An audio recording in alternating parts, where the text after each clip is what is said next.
Maya Collins tied her apron with practiced precision as the first light of dawn spilled over Maple Leaf Diner. At 27, she had been working the morning shift for 3 years, arriving at 5 a.m. each day to prepare for the blue-collar crowd that began filing in by 6. The wages were small, the tips unpredictable, and the manager always irritable. But Maya cherished the morning regulars, construction workers who remembered her birthday, teachers who shared stories from their classrooms, and older couples who split one breakfast plate between them. "Order up," called the short-order cook, sliding a plate of eggs and hash browns across the counter. Maya carried it with a genuine smile, one that touched her eyes despite the early hour. Most of the staff wondered how she kept her warmth alive in a job that demanded so much and rewarded so little. On a bitterly cold Monday in October, the bell above the door rang precisely at 7 a.m. Maya looked up to see a small figure step inside. A girl no older than 10, wearing a faded yellow jacket far too thin for the autumn chill. Her hair was pulled into an uneven ponytail, and she hugged a worn backpack against her chest as if it were armor. Without looking at anyone, the girl slid into the booth in the far corner, shoulders hunched and barely visible above the table. Maya walked over with a menu. "Good morning, can I get you something?" The girl whispered her order so softly that Maya had to lean in to hear, "Egg sandwich, please." When it came time to pay, the girl counted out crumpled dollar bills and quarters, falling short by nearly $2. Her cheeks flushed with embarrassment. "It's okay," Maya said gently. "We have a student discount." She covered the difference from her own pocket and even slipped in a warm glass of milk with the sandwich. "Growing bones need calcium," she added with a wink. The girl didn't reply but ate every bite, her eyes darting often to the door as if she feared someone might walk in. For the next 2 weeks, the same quiet pattern repeated itself every morning at 7 o'clock a.m. The yellow jacket, the soft-spoken order, and Maya's quiet act of covering the difference. The girl never said more than her request, never smiled, and never made eye contact, but she always came. On the 15th morning, as Maya set down the usual sandwich and milk, Dean, the diner's manager, appeared at her side, his face twisted with irritation. "Giving away food again?" he demanded, his voice raised loud enough to draw glances from nearby tables. Maya stood straight. "She pays most of it. I just help cover what's left." Dean's eyes narrowed. "She's not really a paying customer. Stop playing saint in my diner." The girl shrank into herself, shoulders curling as her gaze fixed on the table. "She's just a kid," Maya whispered. "I can't send her to school hungry." "Not your responsibility," Dean snapped. "No more freebies, or it comes out of your paycheck." Maya bit her lip and nodded, the girl's shame weighing on her like her own. The following morning, a new notice appeared on the staff bulletin board. No unaccompanied minors will be served without full payment. Any staff giving unauthorized discounts will face wage deductions. Maya read the message, her stomach tightening. The meaning was clear. Dean was watching her. "Guess your charity case is cut off," sneered Carla. Another waitress, snapping a picture of the sign. "Dean's in a mood." By noon, the photo had spread through the staff group chat with the caption, "Maya playing guardian angel again." Several coworkers reacted with laughing emojis. "You really shouldn't stick your neck out," advised Henry, the elderly line cook.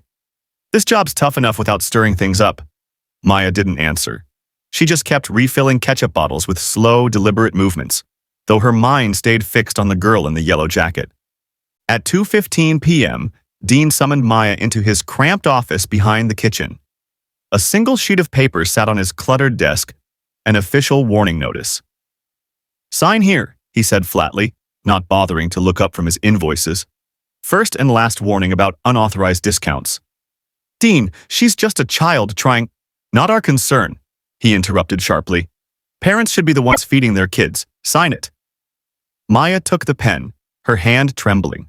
She could explain how the girl counted coins with care, how her clothes looked more worn with each passing day, how she always arrived alone, always scanning the door with nervous eyes, but instead, she simply signed. "Don't make me regret keeping you here," Dean muttered as she turned to leave. "Plenty of people would take your spot tomorrow." That night in her small studio apartment, Maya lay awake replaying every moment.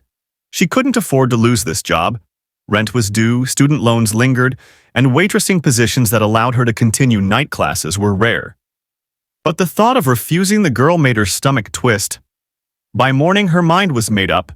She would pay for the girl's breakfast in full herself, separate from the diner's books. Dean couldn't object if she was serving a fully paying customer. As expected, 7 a.m. brought the familiar sight of the yellow jacket and the hunched shoulders. Maya approached with her usual gentle smile. "Good morning. The usual?" The girl gave a small, nearly invisible nod. Maya brought the egg sandwich and milk, then discreetly paid the register herself to avoid questions. The girl ate quietly, every movement cautious, like someone used to making herself invisible. But today something changed. As Maya cleared the nearby tables, she noticed the girl pull a folded sheet of paper from her backpack, its creases showing it had been opened and closed many times. She slid it beneath her empty glass before slipping out the door. Maya picked it up and carefully unfolded it. In large, uneven handwriting, it read, "You're the only one who talks to me without being scared. I like the milk every morning. Thank you." It was signed simply, E.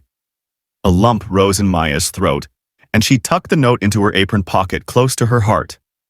In that instant, she realized the girl wasn't ungrateful or distant. She simply didn't know how to show gratitude in a world that had taught her to expect nothing. Later that afternoon, Dean caught Maya by the security monitors. "What are you doing?" he demanded. "Just checking if someone left a phone," she lied quickly. In truth, she had wanted to see if the girl ever met anyone outside, if a parent or guardian picked her up. The footage showed only the girl walking alone down the block, pausing twice to glance over her shoulder before vanishing around a corner. "Stick to your actual job," Dean muttered. "You're not being paid to play detective." That night, for the first time, Maya found herself truly wondering who this child was and where she came from. It wasn't idle curiosity, but genuine concern. If you've ever helped someone without them fully understanding, type real. Because true kindness needs no explanation. The following morning broke gray and drizzly, and Maya arrived earlier than usual, preparing a fresh egg sandwich to have ready precisely at 7 a.m. But the girl never appeared. By 7:30, Maya was glancing at the door every few minutes, unease gnawing at her. Had Dean's outburst scared the girl away? Was she sick? Or worse, had something happened to her? At 8:15, the diner's atmosphere shifted suddenly. Conversations faltered, forks stilled midair, as a sleek black SUV with tinted windows rolled to a stop outside. Two men in suits stepped out first, scanning the area before opening the rear door. From it emerged a tall man in a perfectly tailored black suit, his presence quiet but commanding. Two more suited men followed, flanking him as he entered the diner. The breakfast crowd fell silent. Even the clatter of the kitchen seemed to vanish. Dean rushed out from his office, smoothing his shirt nervously. "Good morning, sir. Welcome to Maple Leaf Diner. How can we—" The man's sharp, intelligent eyes, tinged with exhaustion, swept across the room. He ignored Dean entirely. "I'm looking for the person who's been helping my daughter," he said, his voice deep and measured. Maya froze by the coffee station, pitcher in hand. The four bodyguards positioned themselves around the diner, professional but watchful. Dean's smile faltered. "I'm not sure I follow." "My daughter," the man repeated calmly. 10 years old. Yellow jacket. She's been coming here every morning." Maya set down the pitcher, her pulse racing. She stepped forward, her voice quiet but steady. "That's me. I've been serving her." The man studied her face for a long moment. Then his expression softened. "She hasn't eaten breakfast outside our home since her mother died," he said. "You're the first person she's spoken more than a word to in 3 years." The diner was so silent it seemed no one dared breathe. "I didn't know," Maya whispered. The man approached, extending his hand. "Adrian Hale." A ripple of recognition spread through the room. Even Maya knew the name. Adrian Hale, tech investor and philanthropist whose face often appeared on business magazines. "My daughter is Ella," he continued.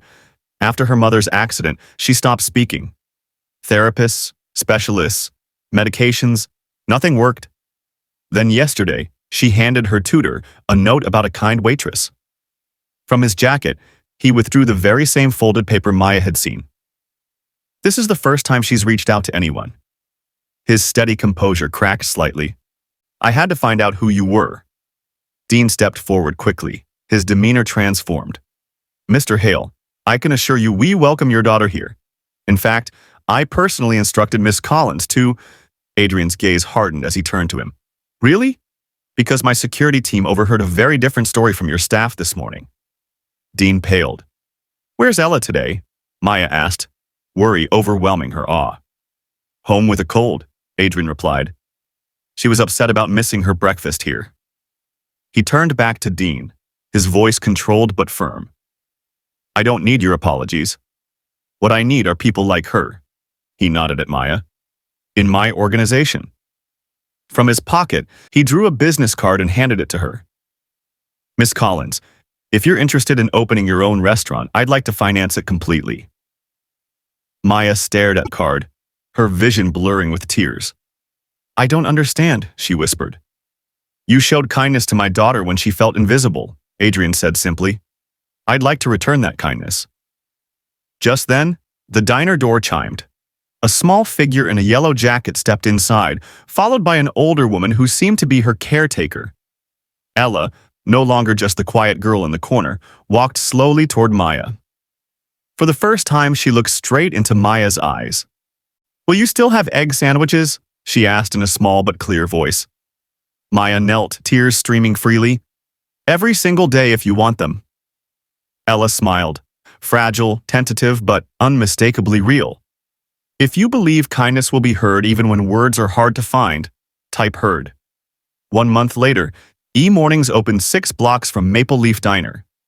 The cozy cafe, named after Ella and Maya, glowed with warm light, soft seating, and a special corner for school children. A small sign on the wall read, No child turned away. All students welcome. Maya insisted on keeping prices low, with a suspended meal program that allowed customers to prepay meals for those who couldn't afford them. Ella came every morning before school, her yellow jacket now joined by a small apron embroidered with the cafe's logo. She didn't speak much, but she arranged napkins, wrote daily specials in her slowly improving handwriting, and sometimes greeted regulars with shy nods. Adrian often joined, sometimes with his laptop, other times sending a driver to bring Ella home, always leaving generous tips and a quiet thank you. Dean had sent Maya a long email, full of apologies and even offering her old job back with a raise. She never replied. Many of the former regulars now chose E-Mornings, including Henry the line cook, who joined her team and brought his secret hash brown recipe along. When local reporters discovered the story, they asked for interviews. Maya declined most but agreed to one brief statement. I didn't do anything extraordinary. I just refused to ignore a child who needed to be seen. When pressed about Adrian Hale's financial backing, she smiled. This isn't about money. It's about creating a space where kindness is the default, not the exception. On quiet afternoons, Maya sometimes caught Ella watching her with thoughtful eyes. The girl was slowly emerging from her silence, not in dramatic leaps, but in steady, meaningful steps. She began whispering small comments about pastries, greeting customers, and writing in her own journal. One morning, Ella arrived with a carefully wrapped package. Inside was a framed photo of herself, smiling softly, holding an egg sandwich. Beneath it, in her uneven handwriting, were the words, "Thank you for the milk when I was thirsty, and the kindness when I was hungry." Maya hung it behind the counter, a reminder that the smallest gestures can echo the loudest. Subscribe to keep silent stories alive. Heroes don't always fade. Some people need wealth, others need recognition, but some only need a warm glass of milk each morning to face grief no one else can see. Maya didn't know who Ella might grow to be, but she understood this. Silence can be a cry for help. Kindness doesn't need applause. It just needs permission to keep shining in a world that often rewards only the loudest voices. Remember to listen for the quiet ones, because they often have the most important things to say.